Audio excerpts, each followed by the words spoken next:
Olá, boa tarde a todos. A gente está começando aqui esse nosso encontro, né, com o Flávio e com a Érica. É um grande prazer estar com vocês hoje aqui para a gente conversar de assuntos, acho que tão importantes, né? A questão aí da licença tácita, que acho que é algo que recentemente aí tem tomado, né, uma proporção aí a questão da discussão sobre ela e licenciamento de áreas contaminadas, que eu acho que é um calcanhar de Aquiles, né, para as atividades industriais, principalmente.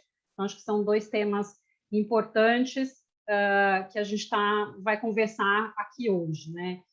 Gostaria de agradecer à OAB Campinas, ao nosso presidente, o Daniel Bliston, e toda a diretoria, à comissão de meio ambiente, né, o pessoal que sempre tem apoiado muito a todos os eventos, né, que está com a gente, sugere os temas. Então, muito obrigado a todos.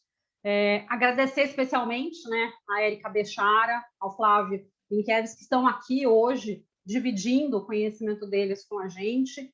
Né, acho que são dois profissionais aí que acho que dispensam a apresentação. Vou falar um pouquinho. A Érica, né, mestre e doutora em Direito Ambiental, com uma ampla experiência, né, com temas relacionados à legislação ambiental, autora, né, de livros, professora aí de Direito Ambiental da PUC São Paulo, uma ampla experiência nas questões ambientais. E o Flávio, acho que é a mesma coisa, né? O Flávio, ele recentemente acho que montou o escritório dele, especializado em uma boutique em direito ambiental e com essa vertente aí de áreas contaminadas, né? Mestre e doutorando em legislação ambiental pela Unicamp, membro de diversas associações, participou aí como consultor jurídico junto ao Instituto Ecos Brasil, num caso relevante de contaminação ambiental. Ambos, né? Eu também faço parte da UBA, então agradeço aqui vocês estarem aqui presentes, né? Então eu passo a palavra para a Érica para a gente começar aqui nosso bate-papo. Olá a todos, boa tarde. Eu vi que o Luiz Carlos deu um oi aqui para a gente também. Oi, Luiz Carlos, tudo bem? Bom, agradeço muito o convite, né? Participar de uma live sobre um tema tão instigante e rever aqui meu querido Flávio, né, que a gente já participou aí de outros eventos, rever a Renata, colega de UBA também, né? A gente vai se encontrando em vários foros, né? Então participa aqui, a Prodab, UBA, Planeta Verde. É bom que a gente está sempre se cruzando, sempre encontrando os amigos, trocando ideias, né? Buscando aí sempre aperfeiçoar o nosso conhecimento. A gente nunca para de conhecer, então participar dessas lives é super interessante porque a gente acaba,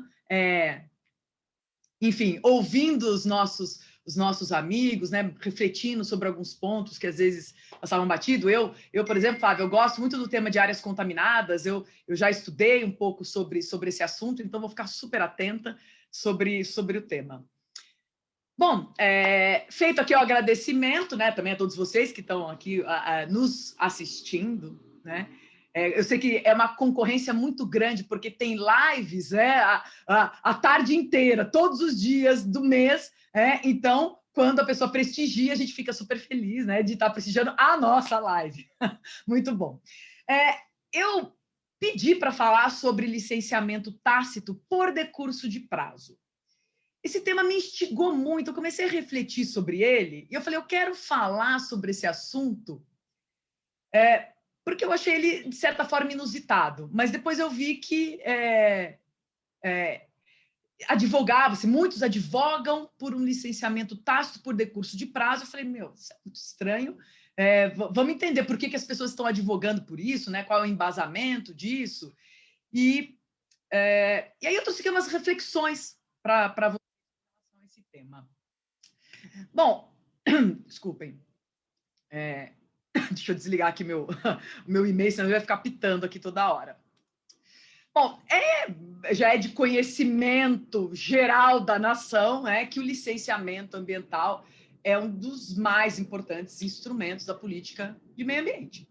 É um instrumento preventivo. Então, ele é essencial para se prevenir danos ambientais que decorram de empreendimentos potencialmente poluidores. A gente sabe, empreendimentos potencialmente poluidores podem ser implantados. O direito ambiental, ele não elimina esses empreendimentos, né, da nossa listinha. Mas, para que eles possam ser implantados, é preciso que, no licenciamento ambiental, o órgão ambiental conheça os impactos negativos do empreendimento e verifique como eliminar esses impactos ou minimizá-los ou até mesmo compensá-los. Então, é um instrumento essencial para se ter esse controle de atividades potencialmente poluidoras. E ele tem que ser realizado antes da implantação e operação da atividade. Então, a compatibilização das atividades com o meio ambiente será feita, claro, por toda a legislação, mas nesse momento do licenciamento ambiental, ela é feita aí de uma forma mais objetiva e mais detalhada. E, diante dessa importância do licenciamento, é que eu comecei a ouvir, algumas defesas sobre o licenciamento tácito para o caso do poder público demorar muito para se manifestar, para outorgar as licenças. Eu falei, mas como assim? Como que nós vamos advogar que um instrumento como licenciamento ambiental seja deixado de lado, de certa forma, para que licença seja concedida tacitamente, sem uma manifestação do órgão ambiental, apenas porque ele demorou para se manifestar? Não, veja, não estou dizendo que a demora não deve ser analisada e não é um problema, é um grave problema do licenciamento ambiental. Ele é um procedimento complexo, feito em etapas, é natural, ele leva realmente um tempo para se desenvolver, tem uma burocracia, órgãos ambientais não têm equipe suficiente para lidar com todos os pedidos de licenciamento, os estudos ambientais apresentados pelo empreendedor muitas vezes são falhos, têm que ser refeitos, tem que ter esclarecimento, então assim, tem vários gargalos que fazem com que o licenciamento seja um procedimento lento, e isso não é bom. Mas a resposta para essa lentidão, na minha concepção, não pode ser o licenciamento tácito pelo decurso de prazo. Então, de onde surgiu essa ideia? Por que se fala nessa possibilidade? E ela é descabida ou não? Ou será que eu que estou sendo muito ambientalista radical? Qual seria esse fundamento? Então, porque é legítimo a gente questionar a demora no licenciamento, mas como que a gente deve entender esse licenciamento aqui, dentro do tempo do licenciamento ambiental e, obviamente, o tempo que o empreendedor está disposto a esperar para ter as licenças que ele tanto deseja. Como que essa demora do órgão licenciador é tratada no direito ambiental? A gente vai fazer uma análise do direito ambiental e depois a gente vai ver em que norma pode estar alguma saída aí para ou algum fundamento para esse licenciamento tácito.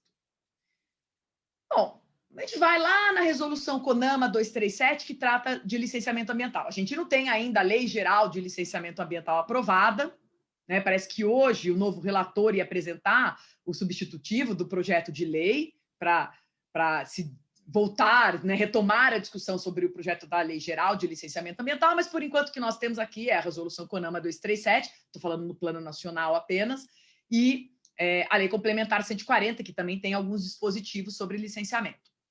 E a Resolução 237, ela, sabendo, obviamente, que o empreendedor ele quer alguma segurança com relação a prazo, e o poder público também tem que ter um direcionamento, ela estabelece prazos de análise para os pedidos de licença ambiental, licença prévia, licença de instalação, licença de operação. Então, quando o licenciamento é trifásico. Segundo a resolução CONAMA, o prazo entre o pedido protocolado pelo empreendedor e a manifestação do órgão ambiental, deferindo ou indeferindo a licença, é de 6 meses. E se nessa etapa houver a realização de EIA-RIMA ou audiência pública, o prazo sobe para 12 meses. Então, é dado um prazo, sim, para que o órgão ambiental se manifeste, para que ele não fique eternizando aí a análise do pedido. Então, você tem 6 meses para analisá-lo. Bom, não é incomum que o órgão ambiental não consiga cumprir esse prazo de 6 meses. E aí também tem uma suspensão de prazo, quando o empreendedor tem que apresentar esclarecimentos, né? Mas a gente está falando, e aí o prazo do órgão ambiental é suspenso, né? E depois o empreendedor apresenta os esclarecimentos, o prazo volta a correr. Aí o órgão ambiental tem que se manifestar e, por vezes, não se manifesta. Não consegue, né? Não estou entrando no mérito, não estou entrando nas causas, né, da não manifestação do órgão ambiental. Uma questão objetiva, ele não se manifestou no prazo de 6 ou de 12 meses. A resolução CONAMA não traz uma punição, digamos assim, para o órgão ambiental. Aí a gente vai lá na Lei Complementar 140, a Lei Complementar 140 de 2011, é a que trata das normas de cooperação entre os entes federativos no campo da competência administrativa, que é comum, e a Lei Complementar 140 diz, olha, o órgão ambiental tem que respeitar os prazos da norma. Que norma? Por hora é a Resolução CONAMA 237, tem que respeitar os prazos da norma. Se ele não respeitar, se ele ultrapassar o prazo de análise da norma, o que vai acontecer? Segundo a Lei Complementar 140. Pode-se instaurar competência supletiva. Então, o licenciamento é do município, não cumpriu o prazo, pode-se transferir o licenciamento para o Estado. Se o órgão licenciador é o Estado, ele não cumpriu o prazo, pode-se transferir para o IBAMA, para o órgão federal. Não sei dizer se essa é a melhor solução, porque daí você acaba assoberbando o outro órgão com competência supletiva, e o órgão originalmente competente, né, acaba atrasando e ele se livra, né, entre aspas, do licenciamento, e o outro que acaba ficando com o ônus. De toda forma, o que é importante aqui? O artigo 14 da Lei Complementar 140 diz, com todas as letras, no parágrafo 3º, o decurso dos prazos de licenciamento sem a emissão da licença ambiental não implica emissão tácita, nem autoriza a prática de ato que dela dependa, mas instaura competência supletiva. Ok. O que a gente tem aqui, então, dito de maneira categórica pela Lei Complementar 140? Não há licenciamento tácito em decorrência do descumprimento do prazo de análise da licença. Claro que a gente lamenta, né, que a extrapolação desse prazo, mas a solução não é autorizar, então, o empreendedor, olha, já que o órgão ambiental não se manifestou, toca adiante seu projeto, como se aprovado estivesse. Isso é perigosíssimo. Mas, para mim, o que eu conhecia até então era esse dispositivo, e eu nunca parei para refletir, nossa, ele precisava falar isso, não é óbvio, né? Não é evidente que não tem licenciamento tácito por decurso de prazo aqui, né? Mas isso não é tão óbvio. Não na legislação ambiental, porque a legislação ambiental realmente ela não abre espaço para o licenciamento tácito por decurso de prazo. Até os órgãos ambientais, né, quando eles regulam esse tema, eles falam, não tem licenciamento tácito, mas isso está na norma, a norma deveria ser suficiente. Então, por que tem gente que defende, ao arrepio da lei ambiental, da legislação ambiental, o licenciamento ambiental tácito por decurso de prazo? Porque a lei da liberdade econômica traz alguns dispositivos que abrem espaço para essa discussão. A lei da liberdade econômica, é a Lei 13.874 de 2019, tem, obviamente, né, um escopo louvável, né? Vamos agilizar aqui as atividades econômicas, diminuir a burocracia no país, né? Vamos criar um ambiente favorável para os negócios. Né? Bom, não vou me opor, obviamente, né, a uma agilização nas liberações.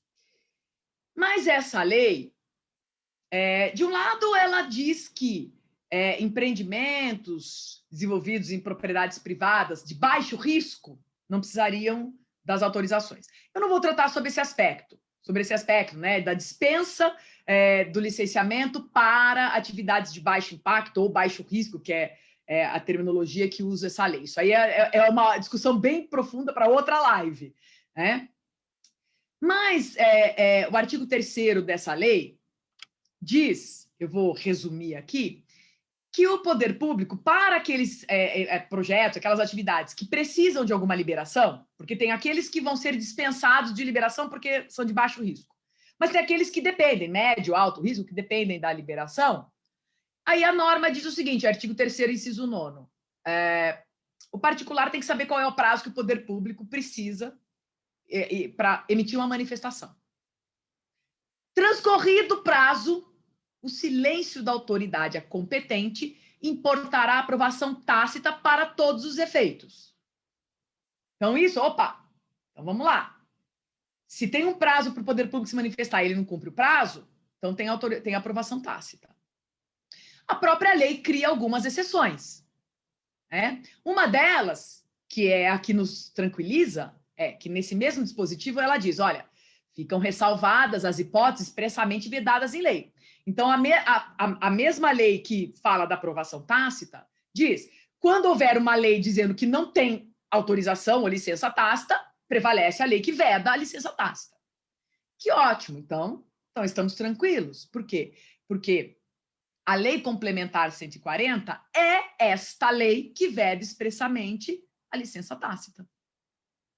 Então, para o licenciamento ambiental, enquanto nós estamos olhando apenas no plano normativo, nós temos essa solução. Aprovação tácita não existe em caso de licenciamento ambiental, ainda que o poder público ultrapasse o prazo para se manifestar.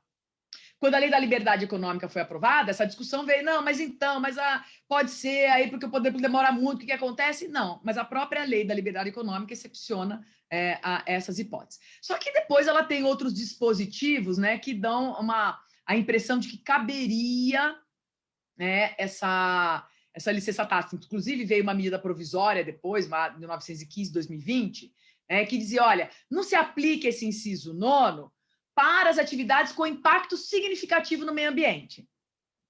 Tá. E com relação às atividades sem impacto significativo? Porque tem muitas atividades que são sujeitas ao licenciamento ambiental e que não produzem impacto significativo, não são sujeitas a EIA-RIMA, mas são licenciadas do mesmo jeito. Aí, essa emenda ficou ruim, porque essa emenda criou a ideia de que caberia para outras atividades licenciáveis.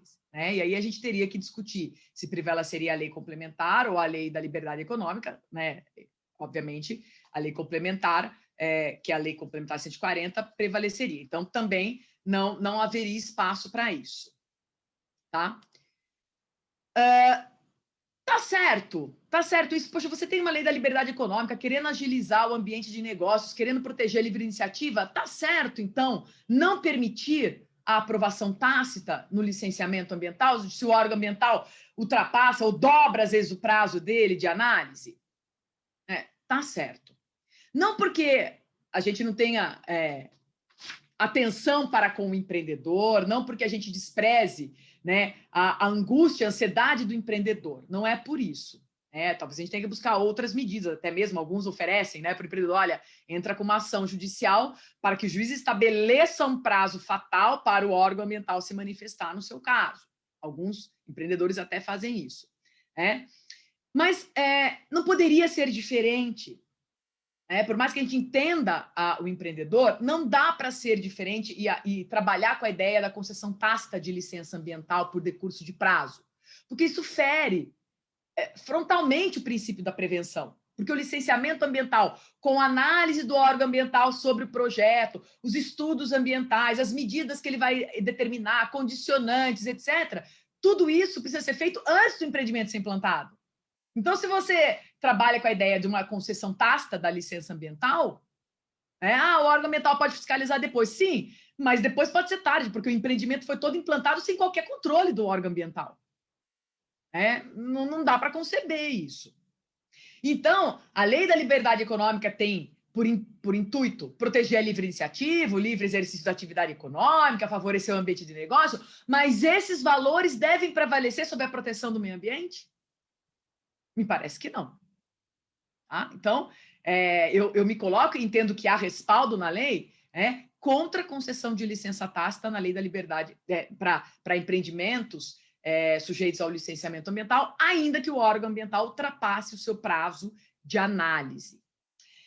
Agora, vamos entender só, para ficar claro, porque às vezes faz alguma confusão com os institutos. Uma coisa é a licença tácita pelo silêncio. tá? Outra coisa é dispensa do licenciamento para empreendimento de baixo impacto, baixo risco, a licença é por adesão e compromisso, são institutos distintos, nós estamos falando de coisas distintas.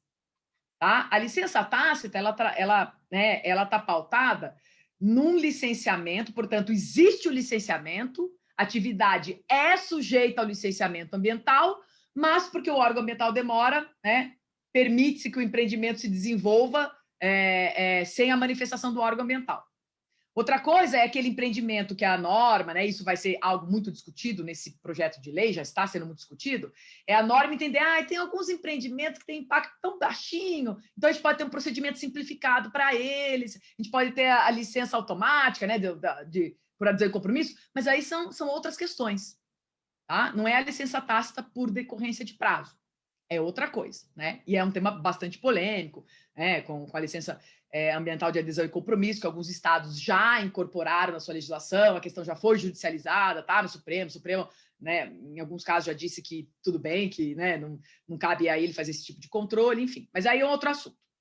Mas tem algumas decisões do STJ que já deixaram bem claro, né, para ninguém cair na tentação, né, de querer defender a licença tácita, licença ambiental tácita por decurso de prazo, já tem algumas decisões do STJ, depois eu até posso passar o número, né? Eu deixo aqui no chat, passo o número desses recursos especiais, dizendo que não cabe licença tácita. Isso vai contra toda a filosofia do direito ambiental, ao controle de atividades poluidoras, ao princípio da prevenção, então não tem, obviamente, como você amenizar a importância do licenciamento ambiental e tendo que lidar com uma aprovação tácita, né? Isso seria completamente descabido. Agora, já seguindo aqui para o encerramento, tem um ponto que daí acaba... Eu vou falar sobre um outro ponto que, para alguns, vai parecer que eu estou dizendo tudo que eu disse até agora, que é a prorrogação automática das licenças ambientais. As licenças ambientais, todas têm prazo de validade. Licença prévia, licença de instalação, licença de operação. A resolução CONAMA estabelece prazos para essas licenças. No caso da licença prévia, até 5 anos. No caso da licença de instalação, até 6 anos. E no caso da licença de operação, considerando que a operação ela é permanente, ela tem um prazo de 4 a 10 anos e tem que ser renovada constantemente. Enquanto houver operação, haverá renovação da LO. Ok. Então, empreendimento tem as licenças para essas etapas todas. Pois bem, vamos falar primeiro da licença de operação. O empreendedor tem a licença em mãos. Então, ao que tudo indica, ele cumpriu todos os requisitos da norma, ele se ajustou à legislação, aos padrões ambientais vigentes, o órgão ambiental analisou aquele empreendimento, autorizou que ele fosse implantado naqueles termos. E ele tem uma licença válida. Existe, obviamente, uma presunção de que ele está operando dentro da lei, dentro da licença, respeitando a licença. Então, existe uma presunção que está tudo ok com esse empreendedor, com esse empreendimento, desculpe. O prazo da licença de operação está vencendo. O que diz a norma? Resolução CONAMA 237 diz o seguinte: a licença tem que ser renovada. Porque a licença prévia não precisa ser renovada. A licença prévia, né, ultrapassou aquela etapa, ela já cumpriu o seu papel. Guarda ela lá, né, de recordação. Licença de instalação. Depois que instalou o empreendimento, está instalado, você não precisa ficar renovando a LI, porque já instalou. Você não fica instalando todo dia, né? Você instala uma vez só. A operação, sim, que ela é contínua. Então, como o empreendedor tem que renovar a LO, a resolução diz que o empreendedor tem que apresentar o pedido de renovação da LO com antecedência de 120 dias. Estima-se que esse é um prazo razoável para o órgão ambiental poder analisar o pedido e se manifestar e renovar a licença de operação, inclusive modificando condicionantes, se for o caso, fazendo ajustes na operação, que isso é normal, né? A LO existe também para isso.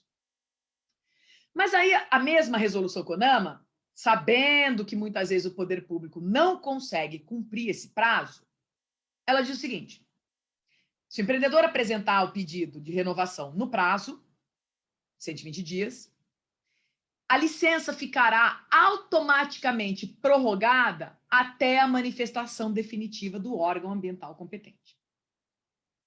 Eles vão falar o seguinte, mas se ela não concorda com licença tácita, ela também não vai concordar com a prorrogação automática. Não, aí eu entendo que é uma situação completamente diferente.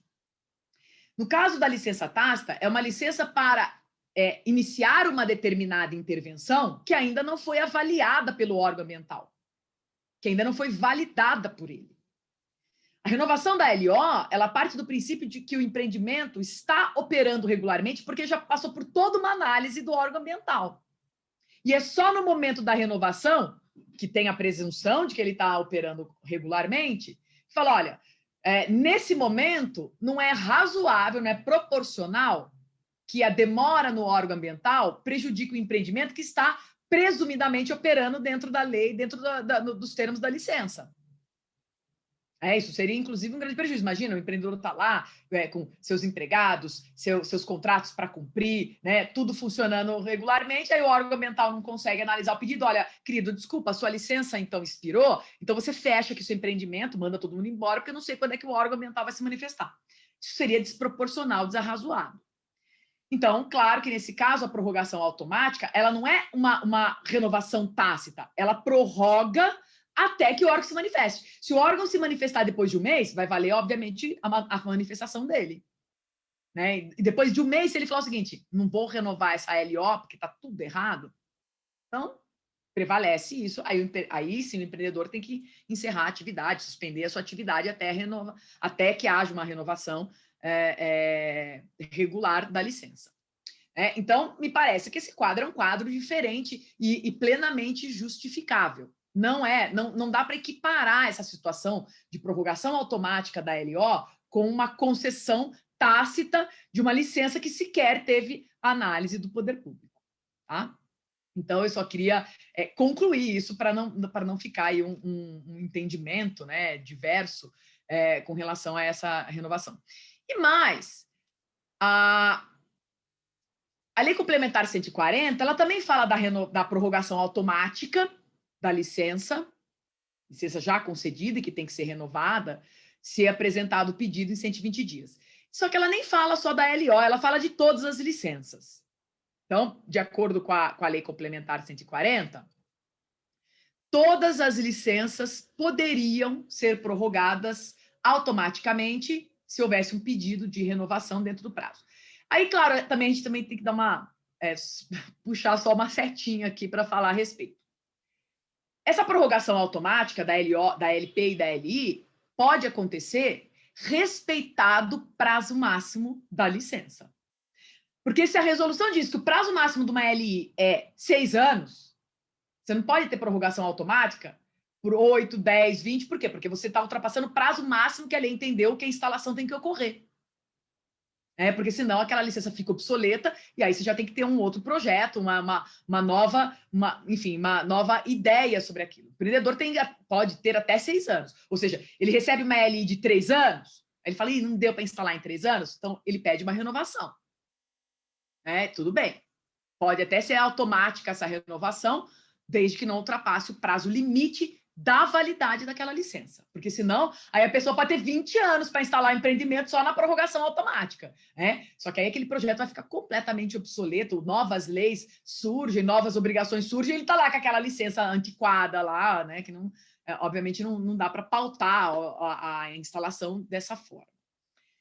Mas, enfim, como eu disse, né, tem outros assuntos que podem decorrer desse, mas a gente tem um prazo curto. Eu também estou ansiosa para ouvir a Renata e o Flávio, né? Então, eu vou encerrar aqui a minha exposição e acho que a gente vai ter algum momento de debate, né? E aí a gente pode voltar a discutir. Então, mais uma vez, eu agradeço. Muito obrigada por vocês estarem aqui nos prestigiando.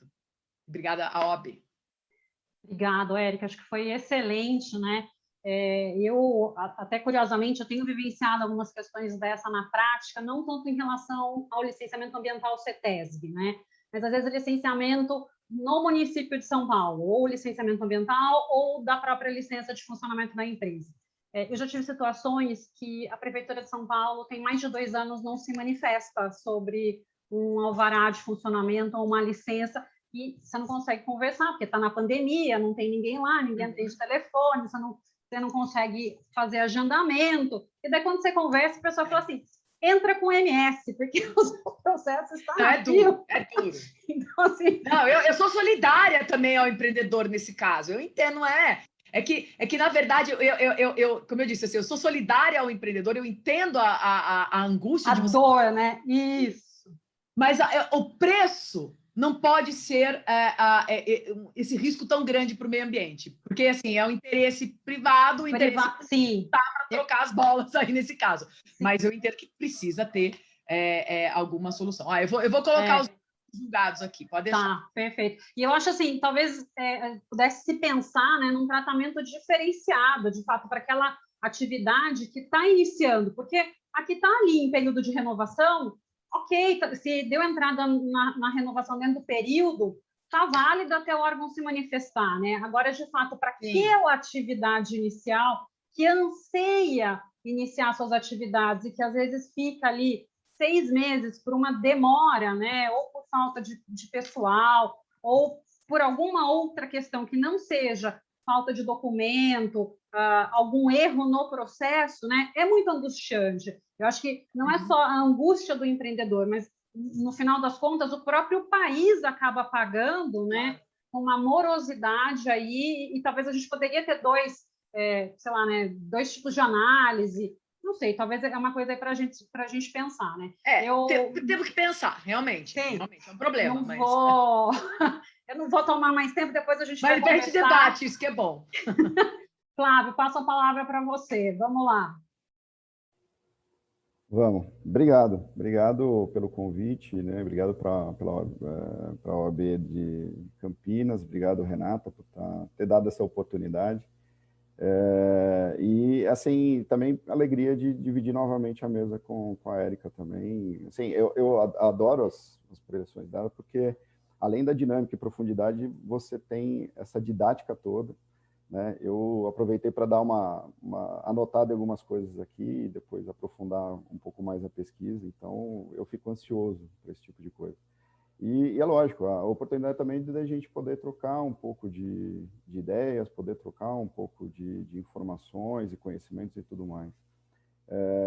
E, assim, quando a Renata me falou da questão e do evento, do tema, né, assim, licenciamento ambiental em áreas contaminadas, o direito ambiental tem várias caixinhas, as quais não são exploradas, acho que devidamente, né? E licenciamento ambiental de áreas contaminadas, ele é uma dessas caixinhas que elas são pouco faladas, pouco relatadas, né? E aí que elas existem e elas estão presentes no nosso dia a dia.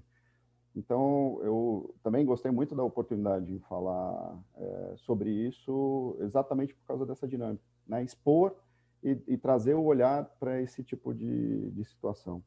E já aplacando, acho que o ânimo, de repente, daqueles que pensam, né, fala, poxa, mas licenciamento ambiental em áreas contaminadas, é mais um penduricalho ali no licenciamento ambiental, será que precisa, não precisa e tudo mais? Eu já querendo, então, acalmar esse tipo de questionamento, trazer para reflexão alguns pontos. O primeiro, assim, a gente tem, na própria Política Nacional de Meio Ambiente e na nossa Constituição, né, que acabou recepcionando a nossa Política Nacional de Meio Ambiente, ela tem essa questão do equilíbrio. O licenciamento ambiental, acho que ele é a expressão desse equilíbrio que a gente tem previsto na Política Nacional de Meio Ambiente, na Constituição Federal, que é a questão da sadia qualidade de vida, né, para as presentes e futuras gerações, assim como o meio ambiente ecologicamente equilibrado. Quer dizer, então, o licenciamento ambiental, ele para ser pleno, ele tem que contemplar esses dois, porque a atividade humana, ela gera impacto, isso é fato, e nós temos a necessidade, até para a nossa sadia qualidade de vida, essa questão do meio ambiente ecologicamente equilibrado. Então, se encaixa a questão das áreas contaminadas nesse contexto de licenciamento ambiental, né, do ponto de vista, estou falando até filosófico e subjetivo, obviamente que se encaixa. Primeiro, trazendo a reflexão seguinte, eu acho que ninguém tem intenção de instalar um empreendimento em cima, por exemplo, da possibilidade de se ter um bolsão de metano embaixo, né? Então, a probabilidade de uma explosão é muito grande, né? E outra, eu mais para frente eu vou falar até que esse tipo de situação, ele é permeado, inclusive, por algumas oportunidades, né? Então, a gente tem como se absorver e se beneficiar desse tipo de oportunidade. Segundo que, né, nessa questão legislativa que nós temos, essa questão do equilíbrio, que o licenciamento ambiental ele demanda esse tipo de posição, e que a área contaminada, como eu falei, ela é premente, ela está lá, ela existe, e você vai colocar em risco o seu próprio empreendimento. Então, não tem o porquê se desprezar nesse momento inicial do empreendimento um dano, né, que existe, né? Então, áreas contaminadas, eu sempre falo isso, ele é um dano silencioso, ele é diferente, por exemplo, de grandes desastres, dos quais nós somos impactados, por exemplo, pela televisão ou por outros canais. Ele está lá, ele hoje ele impacta em torno de mais ou menos 34 milhões de pessoas, isso a partir de um estudo que foi feito pelo Ministério da Saúde, que estão em áreas de risco ou potencial risco, né, por conta de contaminação de solo e águas subterrâneas. Águas subterrâneas é um tema importantíssimo nesse contexto, porque ele pode ser utilizado pelo próprio empreendimento. Então, você não tem uma segurança hídrica em relação àquele bem que você tem à sua disposição e acabar utilizando ele contaminado é um risco muito grande. E temos aí também aquela empresa a qual ela tem expectativa, estou dizendo um empreendimento que tem expectativas em relação de responsabilidade do ponto de vista ambiental, social e governança, né? Estamos falando aí claramente do ESG, colocar esse tipo de ponderação de falar, olha, qual é a relação que se tem, né? Se fazer um paralelo entre licenciamento ambiental e áreas contaminadas, licenciamento ambiental em áreas contaminadas, mais precisamente, não tem sentido, né? Ou seja, não tem por que se pensar que ele está desconexo desses dois, essas duas, vou dizer, instrumentos, eles não estão totalmente fora, né? O gerenciamento de áreas contaminadas e licenciamento ambiental, eles têm tudo a ver. Trazendo um contexto aqui do estado de São Paulo, né, na nossa realidade, pelo menos aqui dentro do nosso estado, nós temos as legislações, as quais trazem, inclusive, expressamente esse tipo de disposição, né, de existência no processo de licenciamento ambiental, a questão de análises e avaliações em relação do solo e de águas subterrâneas como uma política de proteção desses dois bens. Então, ele tem relacionado em seus dispositivos. Então, nós temos ali a 13.577, 2009, que é a lei específica sobre áreas contaminadas, e você tem a 59.263, que regulamenta a nossa legislação, né, o decreto 59.263. Então, ele tem em diversos momentos essa situação em relação da obrigatoriedade, vou colocar assim, né, já que se não for pelo bem, ou seja, se não for pela preocupação em relação à sua própria atividade, os seus colaboradores, até como eu falei, né, do bolsão de metano, a sua vida, que seja pela obrigatoriedade. Então, a obrigatoriedade, ela existe no estado de São Paulo, ela está expressa nesses dois dispositivos e você tem em determinados momentos. Então, eu trago assim, em mais destaques, por exemplo, da 13.577, o artigo 47. Ele fala expressamente que o licenciamento de empreendimentos em áreas que anteriormente abrigavam atividades com potencial de contaminação, ou seja, áreas potencialmente contaminadas, ou que são suspeitas de estarem contaminadas, né? Então, isso deverá ser precedido, o licenciamento, de estudo de passivo ambiental. Isso, eu estou falando localizado na 13.577 de 2009. Então, ele já traz essa expressão ali da obrigatoriedade de ser analisado o passivo ambiental, e lógico, estamos dentro da legislação de áreas contaminadas nesse sentido, dentro do contexto do licenciamento, né? E aí, o decreto, o 59.263, ele no seu artigo, especificamente estou tentando puxar aquilo para a memória, artigo 27, a realização da avaliação preliminar e a investigação confirmatória, ou seja, essa análise do passivo ambiental necessária no processo de licenciamento, ele envolve inicialmente essas duas fases, né, do gerenciamento, que é a avaliação preliminar e a investigação confirmatória.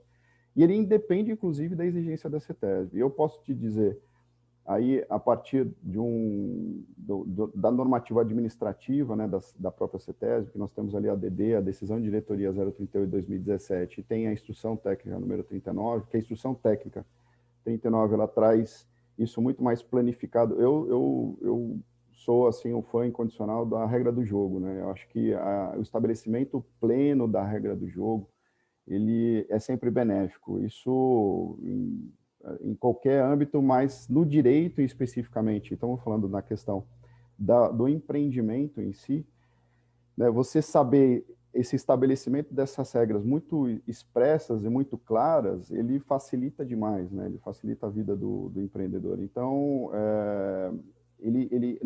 na Instrução Técnica número 39, ela tem o fluxograma específico em relação desse andamento do processo de licenciamento ambiental, concomitante com essa avaliação preliminar e investigação confirmatória. Então, assim, são dois, eu vou dizer, instrumentos que são conexos, mas eles são apartados, né? É uma outra questão também importante de trazer. Por quê? Porque o gerenciamento de áreas contaminadas, ele não impossibilita nem inviabiliza a própria operação do empreendimento. Você tem figuras, por exemplo, aí eu vou sair da nossa divisa aqui do estado, vou ali para o Rio de Janeiro, ele tem uma figura ali chamada que é licenciamento operacional e recuperação, licenciamento de operações e recuperação, que ele dispõe exatamente isso, ou seja, é a licença de operação, mas concomitantemente a recuperação de uma área degradada, né? Então, ou seja, eles não se impossibilitam entre si. A recuperação e gerenciamento de áreas contaminadas, ele não inviabiliza a operação, né? Estou falando, lógico, obviamente, o gerenciamento responsável, aquele que é bem conduzido, bem feito, né? E de maneira visualizando a recuperação do meio ambiente, né? Daí vamos lá voltar para essa questão do equilíbrio, mas também para a questão de saúde humana, né? Que um dos objetivos em relação da remediação de áreas contaminadas, ele visa a questão da saúde humana. Então, você tem esses dois aspectos, por exemplo, contemplados nessa figura da licença de operações e recuperação do Rio de Janeiro, que aqui em São Paulo ele não tem esse mesma nomenclatura, mas ele acontece da mesma forma, né? Você tem todo o processamento da licença de operação, ou seja, a empresa ela pode se instalar, ela pode operar concomitantemente ao gerenciamento, né? Então, ele não tem esse conflito direto. Então, como eu havia falado, no estado de São Paulo, nós temos essas duas legislações que elas trazem de maneira muito expressa essa situação, né? Quer dizer, ou seja, que no processo de licenciamento, especificamente no momento da licença de instalação, ele tem que ser apresentado essa análise do passivo ambiental que, traduzindo, né, a partir ali do que o artigo 27 fala, do decreto, ele estabelece, então, a questão da avaliação preliminar e investigação confirmatória. Obviamente que, não sendo identificado nenhum tipo de contaminação, segue-se o rumo normal, né? Ou seja, você não tem a necessidade de continuidade do processo de gerenciamento de áreas contaminadas. Identificado, né, a contaminação, a necessidade dessa adequação, né, de que se chegue no final do processo de gerenciamento de áreas contaminadas, que é a remediação da área, né, através do plano de intervenção, você vai ter que startar todo o processo de análise até chegar nesse ponto. E, como eu falei, ele é concomitante, né? Ele é paralelo ao processamento de licenciamento. Ele só aproveita este momento de início, vamos dizer, do empreendimento para poder trazer e lançar o olhar nessa questão, que é importante do ponto de vista de governança, é importante do ponto de vista social, é importante do ponto de vista ambiental, do ponto de vista de sustentabilidade, que seja. Mas ele aproveita esse momento, mas eles acabam andando em paralelo. Mas se eu não apresentar, esses estudos, essas análises ali para o órgão, eu posso sofrer alguma coisa em relação ao licenciamento. A própria IT ela tem essa disposição, né, que é paralisado então o processo, né, ali naquela fase que, como eu falei, que é no início da licença de instalação. até que se apresente essas avaliações. E ele não é pleno em geral, ele não é aplicado, como eu falei, em todas as áreas, né? Ou seja, você vai ter áreas que estão suspeitas de contaminação, ou potencialmente contaminadas. E aí pensando, bom, qual a diferenciação que se tem em relação dessa suspeita e da potencialidade que se tem da área, né? A suspeita é que já existiu, de repente, por exemplo, uma avaliação preliminar que indicou indícios em algum determinado momento naquela área que existe uma contaminação e a área potencial é aquela que naquele imóvel foi desenvolvido alguma atividade, algum empreendimento que tem uma potencialidade de gerar danos para o solo e para as águas subterrâneas. Então, são nesse tipo de área que você tem essa exigência específica, né? Então, isso só para pontuar, né? Então, também para aplacar aquela situação do começo que eu havia falado, né? De, poxa, mais um penduricalho ali no licenciamento, que ele não é. Então, ele tem um norte, ele tem uma necessidade específica, ele tem uma razão de ser, e que é, como eu falei, né, ele traz esses benefícios para o próprio desenvolvimento do empreendimento. Você tem, assim, N momentos, inclusive, os quais você pode enfrentar a questão de gerenciamento. Então, fala assim, olha, por que não no licenciamento, né, no início da história, também você está dentro de uma questão de miopia. Você tem, por exemplo, aí vamos na esfera federal, a resolução CONAMA 420, ela traz expressamente num dos seus dispositivos, aí, se não estiver errado, no artigo 14, ele tem essa disposição que nas renovações e na desativação, você tem a necessidade desse tipo de preocupação em relação de áreas contaminadas. Então, na própria resolução em âmbito federal, você tem... Aí, lógico, estamos falando de contaminações futuras, né? E aí, no momento inicial do licenciamento, né, naquele processo trifásico inicial, estamos falando de uma contaminação passada, né? Então, ou seja, por quê? Porque o empreendimento ainda não iniciou. Mas você vai ter que enfrentar isso em determinado momento. Por que não logo de início, né? Por que não você ter essa possibilidade?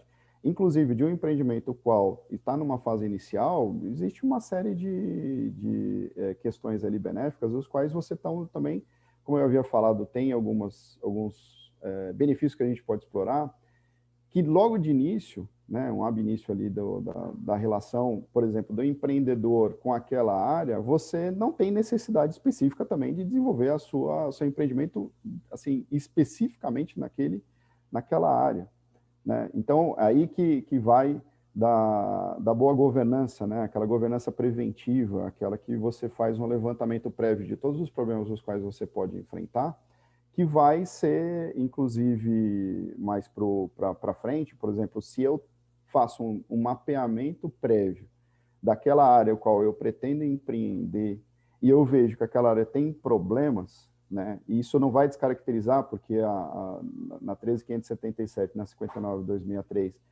os responsáveis legais, eles não são restritos a só ao poluidor, mas eles são também extensivos ao que está lá na superfície, ao superficiário, a quem detém a posse, ou seja, você tem um rol ali elencado que ele também amplia a questão não só do poluidor. Então, assim, se eu sou empreendedor, eu posso ser arrolado como responsável legal e aquele empreendimento, então, vai me trazer muito mais malefício do que benefício, eu não vou escolher por aquele empreendimento, né? Ou seja, é isso que é a importância da governança preventiva, de uma análise, né, que nós conhecemos como a due diligence, mas que às vezes ela carece de um olhar em relação de áreas contaminadas, e eu particularmente só vejo empreendedores que têm essa preocupação, os quais já passaram por esse tipo de problema, né, e sabem que ele existe, qual a profundidade dele.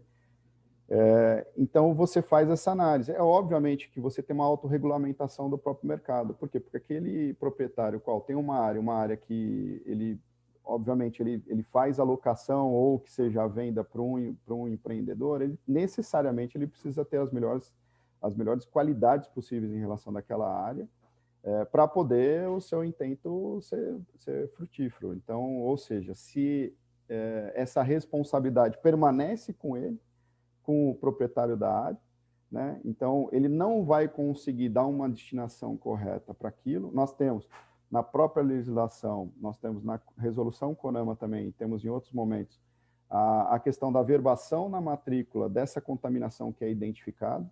Então, ela tem plena publicidade, né, em relação daquele problema que existe já nesse momento, né, porque a verbação ela tem esse momento certo.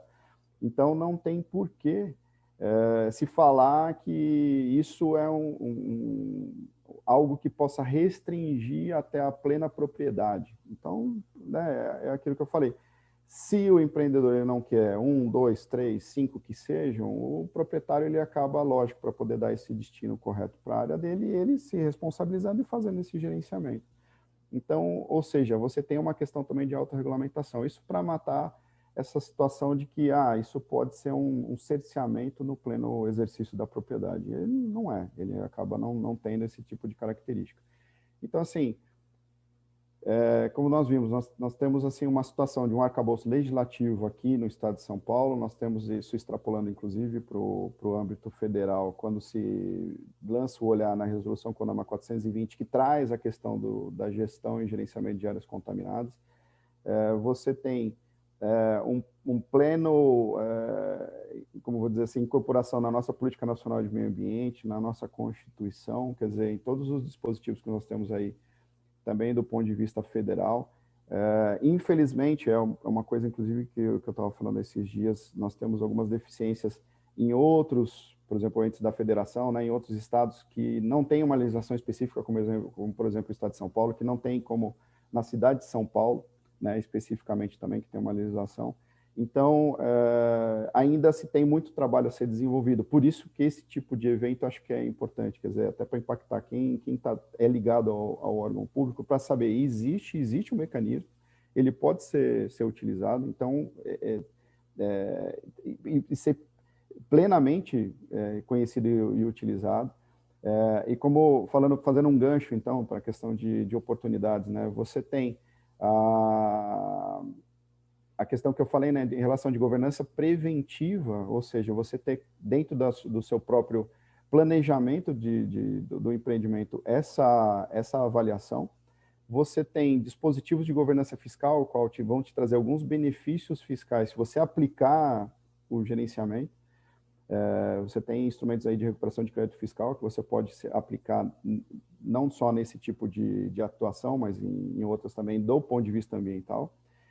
Como você também tem alguns instrumentos de governança securitária que você pode se revestir. Então, assim, para o empreendedor, o risco, vou dizer, se ele bem planejado, ele não vai ser tão assim abusivo ao ponto de não ser permissivo, né, ao desenvolvimento responsável e correto da sua atividade do ponto de vista, de novo, né, ambiental, social e de governança. Então, nós temos assim essa disposição toda, né, que ela está plena, ela está correlacionada com o licenciamento ambiental e assim eu particularmente não vejo como se prevalecer essa situação de que ele não tem ligação, né? Então, como eu falei, já no Rio de Janeiro nós já temos a figura, né, da licença de operação e recuperação, nós temos ali em Minas Gerais, já alguma coisa, não vou dizer especificamente em relação do licenciamento, mas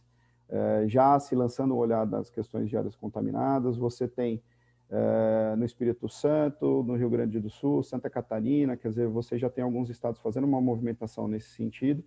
E como, né, através do exemplo de São Paulo, você pode ver que ele é adequado, quer dizer, ele pode ser trazido para a sua realidade local, esse tipo de situação. Então, assim, lógico, eu fico sempre muito ansioso pelo debate e eu quis resumir ao máximo e pegando os pontos principais para poder dar espaço também para todo mundo aqui para a gente conversar. Então, novamente, eu agradeço muito a oportunidade e cedo aqui o microfone para a Renata. Obrigada, Flávio. Foi ótimo, eu já tenho aqui uma colocação também. Mas antes, acho que eu queria agradecer a participação do Eduardo Bin e da Carolina Mariani, do IBAMA, né? Então, eles estão aqui com a gente. Obrigado por nos acompanharem e fazerem parte desse bate-papo, dessa discussão. Flávio, eu sei que tem aí já algumas perguntas, mas uma coisa que eu tenho visto recentemente acontecer na CETESB, né? A questão de áreas contaminadas, né? Então, uma empresa ela acaba se instalando numa área que ela sabe que é uma área contaminada, que está em processo de remediação junto à CETESB, mas daí a CETESB, ao invés de repente, não sei porque, é uma situação que eu vivenciei, tá? Mas assim, eu não sei exatamente qual foi a razão de ter mudado o endereçamento como responsável pela área contaminada, indicou um novo inquilino do terreno, tá? E esse inquilino, deixando de ser inquilino, pelo fato de ter percebido, né, que ele e não foi ele que gerou, não foi ele que causou, e de repente ele recebeu isso de presente. Então ele falou, bom, então eu vou cancelar aqui meu contrato de locação, vou para um outro local, porque daí acho que a CETESB entende que eu não teria, não seria parte aí dessa remediação, né? E a CETESB, por uma surpresa minha, né, ela autuou a empresa por ter se beneficiado, né, por estar locando uma área, por ter exercido uma atividade econômica em área contaminada. Então, eu acho que acaba sendo um desestímulo, né, a você ocupar essas áreas. Na verdade, você acaba até incentivando deixar vazios nos centros, né, e áreas contaminadas, não dando uma efetiva destinação, né, onde você possa ter a remediação e o uso concomitante da área. Então, eu acho que, não sei, eu particularmente acho que é um risco isso. Eu não sei se você já viu isso, a CETESB, com esse posicionamento, né? Eu me surpreendi recentemente com um posicionamento desse, e para mim, né, entendi que ela inovou, porque não existe um tipo, né, uma figura administrativa no sentido de você se beneficiar de uma área. Então, mas, pelo menos do meu ponto de vista, eu acho que acaba afastando, né? E você acaba trazendo talvez mais problemas do que solução, no sentido de tentar conciliar a atividade industrial, remediação, né, um uso mais racional desses espaços. Não, especificamente um caso assim eu ainda não enfrentei, mas causa estranheza exatamente porque, por exemplo, a própria instrução técnica 39 da CETESB, ela tem, não vou dizer um capítulo, mas ela tem uma boa parte dela que fala da questão da reutilização de áreas contaminadas. Então, aquela área que foi reabilitada e que ele traz uma série de benefícios, inclusive, né? Quer dizer, então ele vai... E assim, eu estava discutindo, inclusive, eu acho que áreas contaminadas, mas na verdade o direito ambiental de maneira geral, ele é integrado, né? Ele tem que ser integrado com várias frentes, várias cadeiras, várias matérias para você ter uma solução plena. E aí, até discutindo com um tributarista amigo meu, eu falando, olha, eu acho que você em determinadas situações no qual você vai utilizar a área que ela está com contaminação, que você tem uma restrição de uso. Essa restrição de uso ele poderia impactar diretamente por exemplo, no IPTU, né? Porque eu não tenho o uso pleno. E o que você acha? Lógico, ele falando, olha, é totalmente passivo e pleno esse tipo de pensamento, né? A tese vinga, ela é crível, só que o trabalho que você tem para fazer esse tipo de coisa, às vezes desmotiva, porque o ganho que você vai ter é reduzido também. Então, lógico, você tem deficiências em relação desse tipo, mas a própria CETESB, numa instrução técnica dela, que ela emitiu, que ela tem que seguir, fala de beneficiar aquele empreendedor que quer utilizar uma área contaminada. Então, quer dizer, é bem sui generis mesmo esse tipo de situação. O Flávio, eu sei que eu não fui chamada, mas... Não, mas eu já ia te chamar. Não, eu não consigo ficar quieta, né? Mas é porque me chamou a atenção quando você falou assim, mas não tem um tipo que fala do beneficiário. Isso, para mim, deve ter origem naquele recurso especial, aquele famoso recurso especial relatado pelo Herman Benjamin, pelo ministro Herman. Já sabia quando você começou a falar. Já. Quando ele fala do nexo de causalidade, isso está na fundamentação, tá? Não é a decisão, mas ele fala, olha, quem deve reparar o dano quem faz, quem não liga se fazem. quem participa e tal, e ele fala do beneficiário, né? Então, assim, o nexo de causalidade nesse acórdão, nessa fundamentação, ele ficou absolutamente amplo.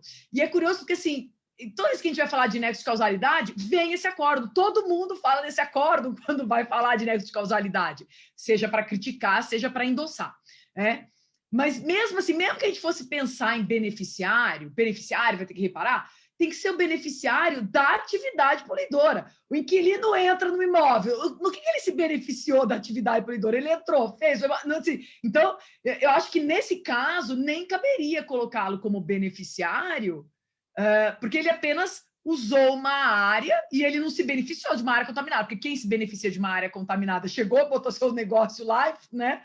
Então, aí, até, além disso, acho que foi até além, né? Por isso que tudo a gente tem que interpretar. Não pode usar uma terminologia e querer aplicar automaticamente. Por isso que robô, inteligência artificial, eu tenho minhas ressalvas, né? Porque é difícil pensar num robô analisando, fazendo esse tipo de interpretação, porque não tem como, né? Você tem que ainda se for entender que o beneficiário seria responsável, você tem que, né, encaixar ele dentro, assim, tirou benefício da atividade poluidora, da atividade degradadora. Enfim, só porque eu não consegui deixar passar isso sem fazer o comentário. Não, mas é ótimo. E, assim, para mim foi uma surpresa. Eu reli, eu falei, gente, não é possível, né? Mas a gente acha que já viu um pouco de tudo, a gente sempre se surpreende e, né, consegue ver coisas novas. Mas, Érica, tem uma pergunta aqui, acho que até no sentido do que a gente estava conversando, né, antes da fala do Flávio. Gostaria de saber dos debatedores, né, qual medida poderia, então, ser tomada para, de alguma forma, mitigar esses problemas de demora na análise do pedido de licença, né? Talvez a previsão de instauração de processo administrativo em face do responsável pelo caso, né? Daí você estaria, talvez, entrando contra, sei, o agente, o órgão. Bom, havendo previsão legal dizendo que ele está, sei lá, prevaricando, que ele está deixando de cumprir as funções, mas ele sempre vai dizer o seguinte, mas sou eu e mais uma pessoa para analisar 550 pedidos. Então, mas assim, até pode, porque se ele estiver simplesmente fazendo corpo mole, mas eu não acredito que seja esse o problema dos órgãos ambientais. Eu acho que é muito mais falta de equipe, falta de estrutura, do que, assim, o agente não está dando bola, ele não sai do cafezinho lá, e por isso que ele não consegue, não dá tempo de ele analisar os pedidos, né? Agora, o que a lei disponibiliza, claramente, é o licenciamento supletivo, mas que é aquela questão, né? Às vezes nem o empreendedor quer, né? Porque ele fala, agora já estou aqui, agora vou lá para outro órgão, vai ter que tomar pé do caso, o outro órgão provavelmente não vai ficar nem um pouco satisfeito, né? De ter que assumir o licenciamento que o órgão competente não deu conta, né? Então, o licenciamento supletivo acaba não sendo a medida, mas é a medida que a lei estabelece, que a norma estabelece. Aliás, a lei complementar 140 estabelece o licenciamento supletivo no caso de atraso, né, na manifestação do órgão ambiental. Tem outras situações, como a gente falou, né, do tal do mandado de segurança, até já falaram para Renata, entra com o mandado de segurança, está reclamando? Entra com o mandado de segurança. Que é para o seguinte, olha, existe um prazo, o poder público não cumpriu o prazo, então eu quero que se estabeleça o prazo para ele se manifestar. Né, o Poder Judiciário não pode entrar no mérito do ato, né, e ele dá licença, né, não cabe a ele, obviamente, fazer isso. Principalmente porque aí vai ter que entrar na natureza, ser um ato vinculado, quão vinculado ele é, mas não dá, né? Tem que ter uma análise técnica antes de chegar na outorga da licença, nas condicionantes. O judiciário não pode fazer isso. Mas estabelecer um prazo, falar, olha, poder público, o que é um razoável? Tem algumas situações que não é de licenciamento, né? Mas essa determinação judicial para cumprimento de prazo, tem muitas situações, casos aqui no estado de São Paulo, em que aqui você não pode despejar esgoto in natura nos corpos d'água, né? Você tem norma do CONAMA, mas aqui você tem a Constituição do Estado dizendo que não pode. E muitos municípios ainda não têm tratamento de esgoto, né? Tem parcial e tal.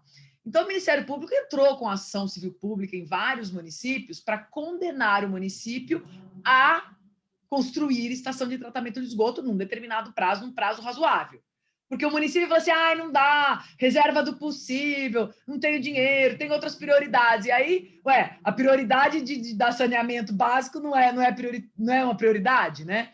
Então, e alguns juízes condenavam esses municípios. Olha, você tem 1 ano, 2 anos para fazer o licenciamento e iniciar a construção e tal, que é uma maneira de compelir o poder público a agir, né?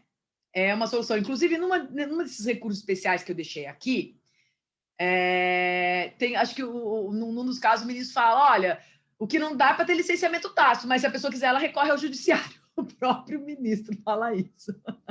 Enfim, é uma possibilidade. Mas, Flávio, contribui aí também. Não, eu fico aqui aprendendo. Eu, obviamente, estou aqui. Porque, Flávio, também tem os prazos para a própria remediação, né? Análise do parecer do órgão e tudo mais, né?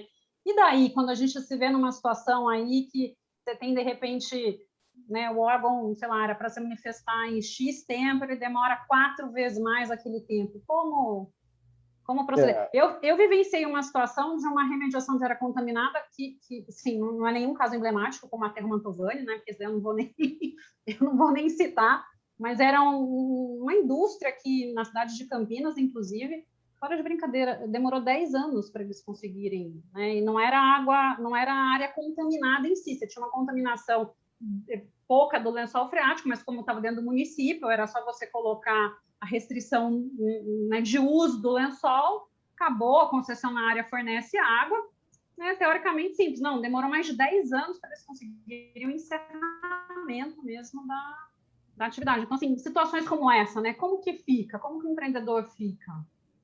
Você diz assim, em relação do plano de intervenção, né, o término da remediação e o termo de reabilitação?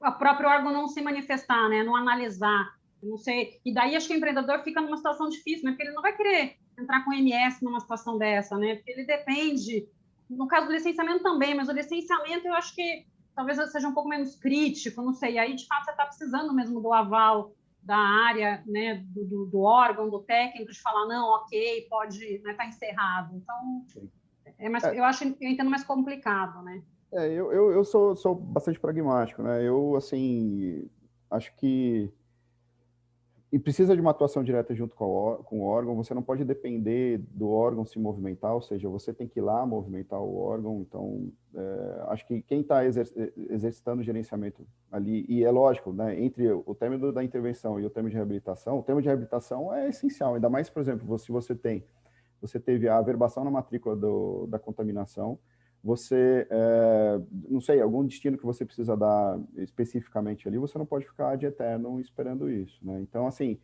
tem empreendedores que eles compram o risco.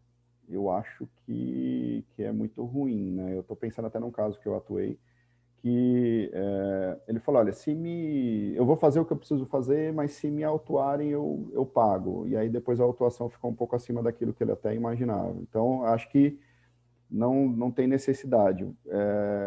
Existem profissionais muito bons ali no CA, né, no Departamento de Áreas Contaminadas ali de Pinheiros, da CETESB, e eu, particularmente falando, dentro da minha experiência, acho que tem uma razoabilidade muito grande. A conversa com eles é muito franca e muito aberta. Então, assim, do ponto de vista pragmático, né, eu, inclusive, tenho casos assim que eu falo, olha, eu vou dar um tiro no meu pé, porque a solução que eu vou te dar não vai passar por mim, né? Ou seja, você vai conseguir fazer você mesmo e não vai precisar de mim nessa solução, né? Um caso de uma empresa de Santa Catarina que estava querendo entender por que na época da Fátima estava exigindo a aplicação da 13577 e da DD 038, que é de São Paulo, né? E aí, conversando com ele, eu falei, olha, primeira pergunta, você tem um bom relacionamento com o órgão? Tenho. Você tem... Quando que você precisa renovar a sua licença? Ah, daqui 1 ano, ano que vem. Eu falei, olha, não justifica uma judicialização do caso, porque você vai ganhar, assim, né? Agora, dá para fazer? Dá para fazer o gerenciamento sem problema nenhum. Dá para cumprir o que o órgão está te pedindo? Dá, então cumpra.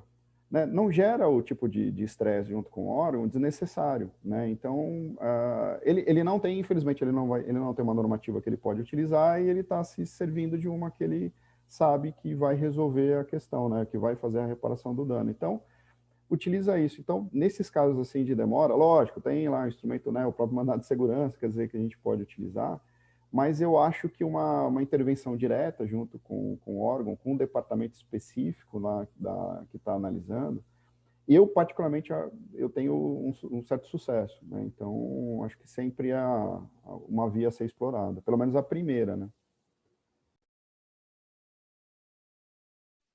Perfeito.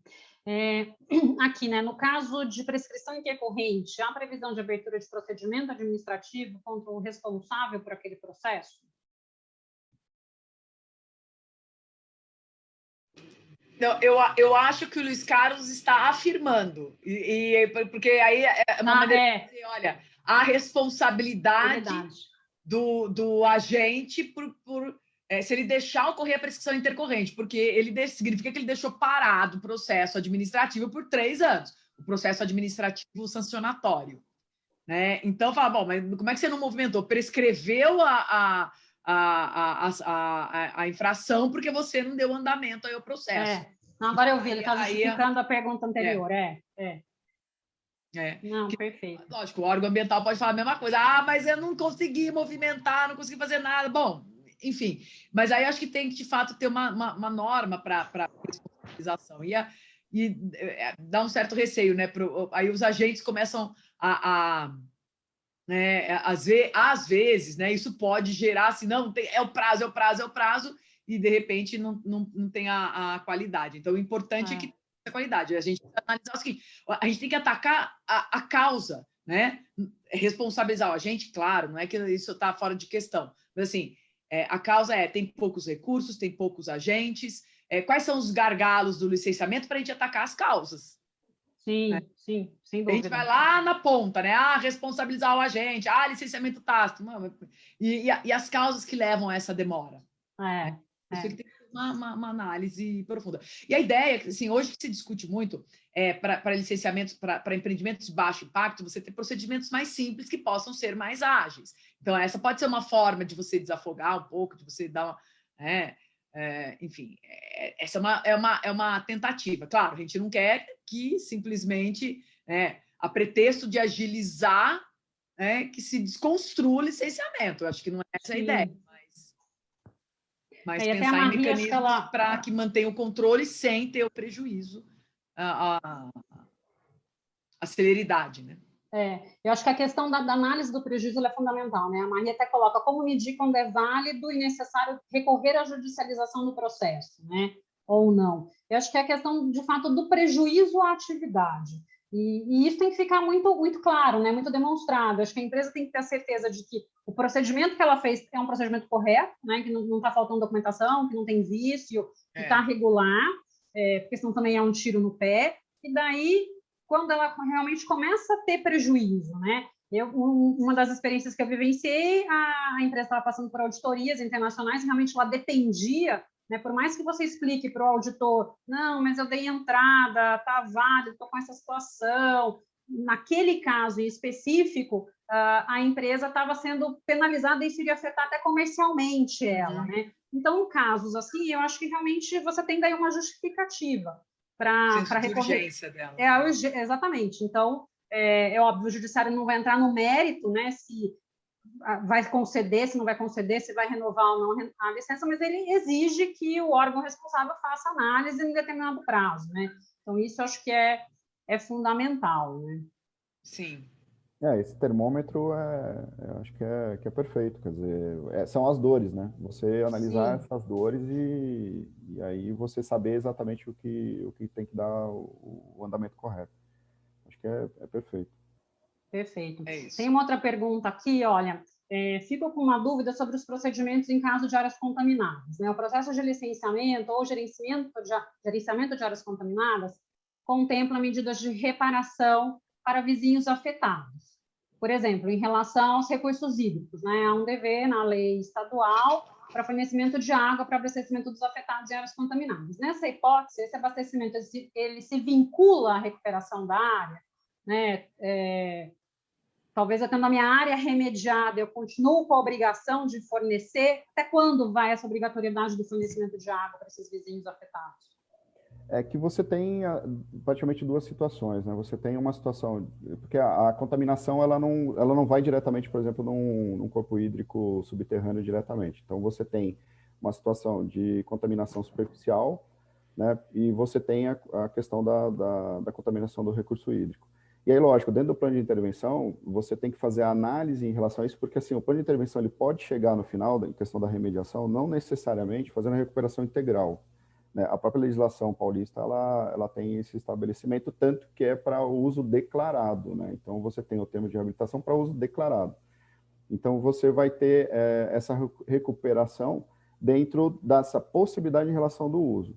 Se dentro a contaminação do recurso hídrico, ela não atinge, né, vai atingir esses níveis de recuperação seguro para o consumo humano, você vai ter continuidade em relação ao fornecimento. Quer dizer, então, é essa questão. Obviamente, se você consegue fazer a recuperação integral, ele cessa ali, né? Se você não tiver essa possibilidade, até por uma questão que você tem um monitoramento, né? Não é pelo fato de você também falar assim, olha, tudo bem, tem minha reabilitação aqui para o meu uso declarado e morreu, acabou, né? Não, você tem todo o processo de monitoramento que você continua monitorando, porque o meio ambiente, acho que o ambiente de maneira geral, né, ele tem essa tendência de equilíbrio e de auto-recomposição. Então, inclusive, uma das técnicas de remediação é exatamente essa, né? Você deixar o próprio ambiente se recuperar. Então, ele vai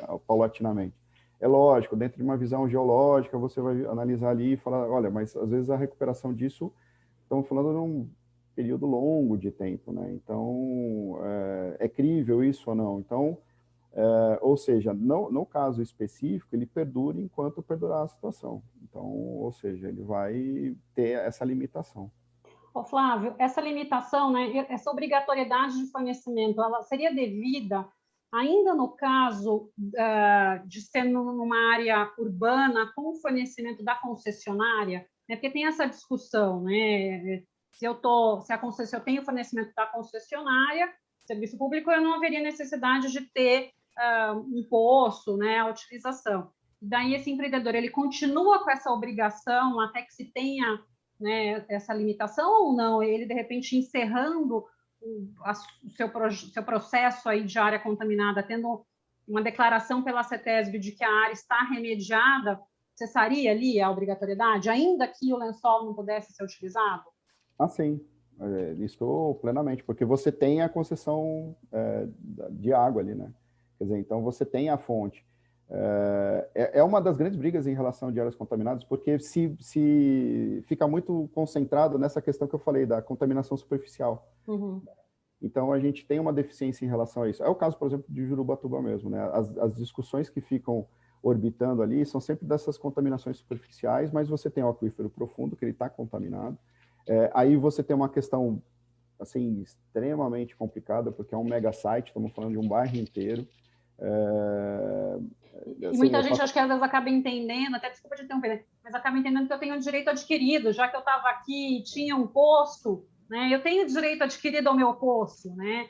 Então, eu acho que entra um pouco nessa seara de discussão também, né? Sim, exato. Mas eu particularmente, assim, eu vejo em determinadas questões quanto política pública, né? Então, o recurso hídrico como segurança hídrica mesmo, né? Então, lançar esse olhar, trazendo desse gancho do Jurubatuba, você tem o bairro inteiro tem várias áreas ali que a gente pode considerar como áreas órfãs, você tem a questão da Estevô, que é uma avenida larga e grande, quer dizer que aquilo lá é do poder público, ou seja, você tem áreas do poder público e esse aquífero ele está permeado embaixo do bairro todo. Quer dizer, como é que você vai pontuar? Isso que é uma grande dificuldade em relação de áreas contaminadas também, né? Porque é difícil você pontuar a responsabilidade individualizada, por exemplo, nessas questões, né? Então, é muito complicado. Mas existe uma discussão em relação a isso. Lógico, o caso concreto, o caso fático ali, ele vai trazer mais elementos que a gente pode trabalhar para ver até a extensão em relação de responsabilidade, né? Então, porque não é simples, né? A gente não tem uma solução muito pasteurizada para determinados tipos de situações. Não, perfeito. E aqui uma outra pergunta, né? Voltando ao tópico do drama do empreendedor e essa questão sobre as falhas do processo de licenciamento, né, se vocês entendem que há algum tipo de lacuna na legislação que poderia ser preenchida com alguma solução de política pública. Como melhorar esse processo para equilibrar a proteção ambiental com a liberdade econômica? Eu não diria que é exatamente uma lacuna na legislação, né? A legislação, ela obviamente estabelece o licenciamento como um procedimento obrigatório, preventivo, necessário.